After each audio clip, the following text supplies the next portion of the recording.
बिस्मिल्लाहिर्रहमानिर्रहीम। अस्सलाम वालेकुम नाज़रीन, मैं हूं अहमद फवाद और आप देखते हैं मुझे मेरे यूट्यूब चैनल और फेसबुक पेज पर। नाज़रीन, तीन बड़ी अहम खबरें हैं जो कि आज की इस व्लॉग में मैं आपके साथ शेयर करने जा रहा हूं। सबसे पहले तो राना सनाउल्लाह के हवाले से बड़ी अहम खबर है। राना सनाउल्लाह जो हैं वो इस वक्त अपने ही जो ओछे हथकंडे थे उसमें खुद ही फंस चुके हैं और बहुत बुरे फंस चुके हैं। उनके खिलाफ अदालत से बड़ा हुक्म जो है वो आ चुका है और उनके खिलाफ अब कार्रवाई का आगाज़ होगा। मामला क्या है, एक तो इस हवाले से कुछ एक्सक्लूसिव डिटेल्स आपके साथ मैं शेयर करने जा रहा हूं। दूसरे नंबर पर नाज़रीन, इमरान खान साहब के ऊपर एक सवालिया निशान इस वक्त उठाया जा रहा है कि वो पेशावर में आखिर क्यों बैठे हुए हैं। इमरान खान साहब की मनसूबाबंदी क्या है पेशावर में बैठ कर तहरीक चलाने की। इस हवाले से भी कुछ एक्सक्लूसिव डिटेल्स जो हैं वो मैं आपके सामने रखूंगा। इससे रिलेटेड भी जो तमाम तर कन्फ्यूजन है उसको मैं दूर करूंगा। उन्हें इमरान खान साहब को एक रिपोर्ट भी जो है वो पेश की गई है जिसमें कुछ छांटी शायद की जाए। इस हवाले से भी कुछ डिटेल्स आपके सामने रखूंगा। और आखिर में नाजरीन, सुप्रीम कोर्ट ऑफ पाकिस्तान जो है, सुप्रीम कोर्ट ऑफ पाकिस्तान से एक बड़ा अहम फैसला सामने आया है और उस फैसले के ऊपर कुछ कन्फ्यूजन जो है वो इस वक्त फैली हुई है। ये फैसला क्या है और इस कन्फ्यूजन को एक दूर करूंगा और इसको कैसे इमरान खान साहब के अगेंस्ट यूज़ किया जा रहा है, या आप यूँ कहे कि इसकी एक साइड दिखाकर इमरान खान साहब को शायद प्रेशराइज करने के लिए ये जो चीज़ें हैं शायद की जा रही हैं। इस हवाले से कुछ तफसीलात जो है वो मैं आपके सामने रखूँगा। सबसे पहले नाज़रीन, आपको आगाज़ जो है वो राना सनाउल्लाह के हवाले से मैं करूँ तो राना सनाउल्लाह के ख़िलाफ़ जो है वो एफआईआर के लिए जब पहले जो कुछ उन्होंने किया, हालांकि सुप्रीम कोर्ट का ऑर्डर भी आ गया, तो उसके बावजूद जिस तरह से लॉन्ग मार्च को रोका गया, शेलिंग की गई, पुलिस का इस्तेमाल जो है वो किया गया, कंटेनर्स लगाए गए, तो इसके खिलाफ जो वकला बरादरी थी, ख़ास तौर पर अगर आपको याद होगा कि लाहौर में जब वकला की एक बड़ी तादाद निकली तो उन्हें रोका गया और काफ़ी ज़्यादा उस वक्त हंगामा भी हुआ। तो उन वकला की जानिब से अदालत में उनके खिलाफ दरख्वास्त दी गई थी कि राना सनाउल्लाह के खिलाफ इस सारे मामले के ऊपर एफआईआर जो है वो कटनी चाहिए। और अदालत से अब ये हुक्म आ चुका है कि राना सनाउल्लाह के खिलाफ ये जो वकला की दरख्वास्त है उन्होंने एक्सेप्ट की है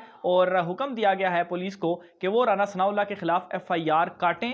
और यूँ राना सनाउल्लाह के खिलाफ भी जो एक कार्रवाई है उसका आगाज़ हो चुका है। याद रहे कि ये ओछे हथकंडे हुकूमत जो थी वो मौजूदा इमरान खान साहब और पाकिस्तान तहरीक इंसाफ की जो क़यादत है उनके खिलाफ इस्तेमाल कर रही थी। बहरहाल यही चाल उनके ऊपर खुद उल्टी पड़ चुकी है और अदालत ने अब उनके खिलाफ ये जो हुक्म है वो दे दिया है।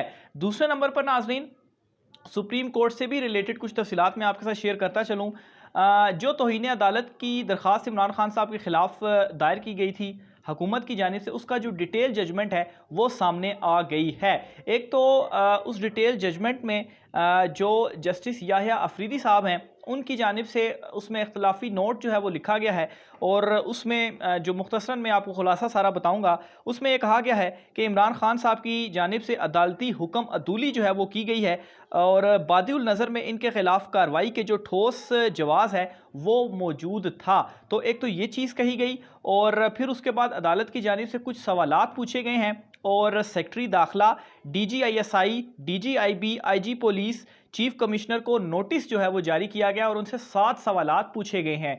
अब नाज़रीन, ये तमाम तर चीज़ें इस वक्त सोशल मीडिया के ऊपर चल रही हैं और सिर्फ उस फैसले का यही जो हिस्सा है ज़्यादातर इसी के हवाले से जो डिटेल्स हैं वो बताई जा रही कि अब इमरान खान साहब के खिलाफ तौहीन अदालत की कार्रवाई का अंदिया सुप्रीम कोर्ट ऑफ पाकिस्तान की जानिब से दे दिया गया है। अब मैं आपके सामने इसी फैसले के मजीद कुछ चीज़ें सामने रखने जा रहा हूं जिससे आपको मुकम्मल फैसले की जो मजीद क्लियरिटी है वो हो जाएगी। अब इस अदालती जो फैसला सामने आया है इसमें ये चीज़ें भी मौजूद थी जिसमें कहा गया था कि शवाहिद नहीं है कि इमलाक को नुकसान PTI क़यादत के उकसाने पर पहुंचाया गया। यानी कि PTI क़यादत से मुराद इमरान खान साहब या दीगर जो लीडरशिप है पाकिस्तान तहरीक इंसाफ की। तो अगर इस हवाले से शवाहिद नहीं है तो फिर उनके खिलाफ तौहीन अदालत किस तरह से हो सकती है। अच्छा, फिर दूसरे नंबर पर एक और जो बड़ी अहम चीज़ इसमें कही गई है वो ये है कि रियासत पुरअमन एहतजाज की हर सूरत इजाज़त दे, इंतहाई ज़रूरी हालात के अलावा एहतजाज का हक छीना नहीं जा सकता। तो इस हवाले से एक तो इमरान खान साहब ने दरख्वास्त भी दायर की है कि उन्हें पुरअमन एहतजाज की जो इजाज़त है वो दी जाए और इस फैसले में भी इस हवाले से वाज़े किया गया कि रियासत पुरअमन एहतजाज की हर सूरत इजाज़त दे।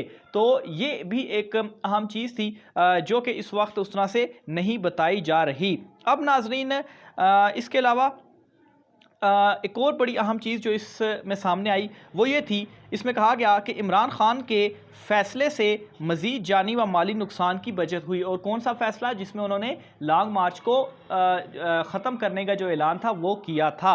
अब ये वो चीज़ें हैं जो कि इस वक्त अगर आप भी टीवी देख रहे होंगे या सोशल मीडिया के ऊपर आप देख रहे होंगे, तो ये वो एंगल्स हैं जिनको बताया शायद नहीं जा रहा या बहुत कम जो है वो बताया जा रहा है। अब जो 7 सवालात हैं और उन 7 सवालों में नाज़रीन मैं आपके सामने कुछ डिटेल्स ये भी रखूँगा कैसे मौजूदा हुकूमत जो है वो इसमें फंसती हुई नज़र आ रही है। तो सुप्रीम कोर्ट ऑफ पाकिस्तान की जानिब से 7 सवाल पूछे गए हैं और किन से पूछे गए हैं? सेक्रेटरी दाखिला, DGISI, DGIB, IG police, chief commissioner, इनको नोटिस जारी करके ये 7 सवाल पूछे गए हैं। इसमें नाज़रीन ये पूछा गया है कि क्या इमरान खान ने पार्टी वर्कर्स को किस वक्त डी चौक जाने की हिदायत की? यानी कि इमरान खान साहब को खैर वो बयान तो है जिसमें वो काफ़ी सारी वो चीज़ें कह रहे हैं, लेकिन सवाल ये पूछा गया है इन तमाम इदारों से कि इमरान खान ने पार्टी वर्कर्स को किस वक्त डी चौक जाने की हिदायत की। यानी कि शायद अदालत इसमें ये देखना चाह रही है कि अदालती फैसले से पहले है, अदालती फैसले के बाद है, तो इस चीज़ को देखना चाह रही है। दूसरे नंबर पर नाज़रीन ये पूछा गया कि किस वक्त PTI कारकुनान डी चौक में लगी रुकावटों से आगे निकले। मजीद पूछा गया क्या डी चौक रेड जोन में दाखिल होने वाले हजूम की निगरानी कोई कर रहा था। फिर उसके बाद क्या हुकूमत की जानिब से दी गई यकीन दहानी की खिलाफ वर्जी की गई। अब ये जो अहम चीज़ है कि हुकूमत की जानिब से दी गई यकीन दहानी की खिलाफ वर्जी की गई। अब हुकूमत की जानिब से क्या यकीन दहानी थी, इसमें ये चीज़ मैं समझ पा रहा हूँ कि ज़ाहिर सी बात है अगर सुप्रीम कोर्ट ने ये कहा था कि रुकावटें वगैरह हटा दी जाएं, तो इसका मतलब था कि हुकूमत जो है वो इसके ऊपर उन्होंने अमल करना था, तो जो कि नहीं किया गया। तो इसमें ये वो एक चीज़ है जिसमें मैं कह रहा हूँ कि जब हुकूमत को इस हवाले से जवाब देना पड़ेगा तो वो यहाँ पर फंस जाएंगे। इसके अलावा मज़ीद ये कि हुकूमत ने मुज़ाहिरीन को इश्तियाल दिलाया, ये भी जो है वो एक अहम सवाल था जो कि किया गया कि एक तो लीडरान की तरफ से भी, लेकिन दूसरा हुकूमत की जानिब से भी कि ज़ाहिर सी बात अगर वहाँ से शेलिंग वगैरह की जा रही है तो इससे भी जो इश्तियाल है वो आ सकता है जो मुज़ाहिरीन थे उनमें। तो ये वो कुछ चीज़ें थी फ़ैसले के हवाले से जो कि मैं आपके साथ शेयर जो है वो करना चाहता था। मज़ीद नाज़रीन नेक्स्ट जो ख़बर पेशावर से के हवाले से है वो ये है कि इमरान खान साहब के हवाले से सवाल इस वक्त किया जा रहा है कि पेशावर में बैठकर वो ये सारी जो तहरीक है वो क्यों चला रहे हैं। इस पर नाज़रीन इमरान खान साहब की जानिब से ख़ुद भी इसको क्लियर किया गया है कि उनको बल्कि अगर वो बनी गाला में बैठते हैं तो हुकूमत उनको नज़र बंद करना चाहती है। और इससे एक बड़ा नुकसान ये होगा कि क्योंकि इमरान खान साहब को अगर नज़र बंद कर दिया गया तो इमरान खान साहब की ये जो तहरीक है इसको वो खुद लीड नहीं कर पाएंगे, जिसकी वजह से इस तहरीक को बहुत ज़्यादा नुकसान पहुंचेगा। क्योंकि इमरान खान साहब अगर ख़ुद सामने आते हैं तो तब ही लोग जो हैं वो उनके साथ इकट्ठे होते हैं या उन्हीं की कॉल के ऊपर बाहर निकलते हैं। जो दीगर लीडरान हैं इस वक्त उनकी जो सिचुएशन है वो इस तरह से नहीं है, जो बल्कि यहाँ तक कहा जाता है कि पाकिस्तान तहरीक-ए-इंसाफ का जो नाम है वो सिर्फ़ और सिर्फ इमरान खान साहब की वजह से ही है। इमरान खान साहब is equal to Pakistan Tehreek-e-Insaf. तो अगर उनको नज़रबंद कर दिया जाता है तो ये जो तहरीक है इसको बड़ी आसानी के साथ इसको ख़त्म करवाया जा सकता है। तो इस वजह से इमरान खान साहब पेशावर में हैं और वहाँ से इस सारी तहरीक को लीड कर रहे हैं। आखिर में नाज़रीन एक तो पाकिस्तान तहरीक-ए-इंसाफ के वो रहनुमा जो इस लॉन्ग मार्च में जिस तरीके से उस वक्त भी बातें सामने आई कि 150 के करीब कोई इनके MPAs हैं, वुज़रा हैं, दर्जनों इनके वुज़रा रहे हैं, तो सारे नज़र नहीं आए। तो इसकी एक रिपोर्ट इमरान खान साहब तक पहुंच चुकी है कि कौन कौन वो लोग थे जो रेस्ट करते रहे और कौन कौन वो लोग थे जो बंदे लेकर नहीं आए, या अगर फ़र्ज़ करें कि पुलिस की जानिब से रोका भी गया तो वो ख़ुद उस वक्त कहाँ पर थे, वो क्यों नहीं जो है वो उनकी जानिब से इसमें पार्टिसिपेट किया गया। ये रिपोर्ट पहुंच चुकी है और इमरान खान साहब अभी तक इस रिपोर्ट के ऊपर खामोश हैं, लेकिन ज़ाहिर सी बात है किसी हिकमत अमली के तहत इस वक्त खामोशी इख्तियार की गई है। और वो इसकी रीज़न ये भी हो सकती है कि इस वक्त एक तहरीक चलाई जा रही है, तो इस वक्त इतना बड़ा डिसीजन अगर कोई छांटी की जाए तो वो नुकसानदेह भी हो सकता है। लेकिन खैर इमरान खान साहब जो है वो इस तरह के दलेराना फ़ैसले लेने के हवाले से भी मशहूर हैं। जैसा कि उन्होंने कोई 20 के करीब MPs को निकाल दिया था जब वो 2018 के इलेक्शन में आ रहे थे, तो उस वक्त ये डिसीजन लेना एक बड़ा मुश्किल काम था। लेकिन ये रिपोर्ट भी पेश कर दी गई है इमरान खान साहब को। और आखिर में मिफ्ता इस्माइल साहब के हवाले से आपको बताता चलूँ तो उन्होंने एक इंटरव्यू दिया और इस इंटरव्यू में उन्होंने इकरार किया है कि रशिया के साथ जो गुज़श्ता हुकूमत थी इमरान खान साहब की, उन्होंने लेटर लिख कर उनसे तेल जो है वो कहा था कि ये जो ऑयल है वो दिया जाए उसमें सस्ते रेट्स के ऊपर।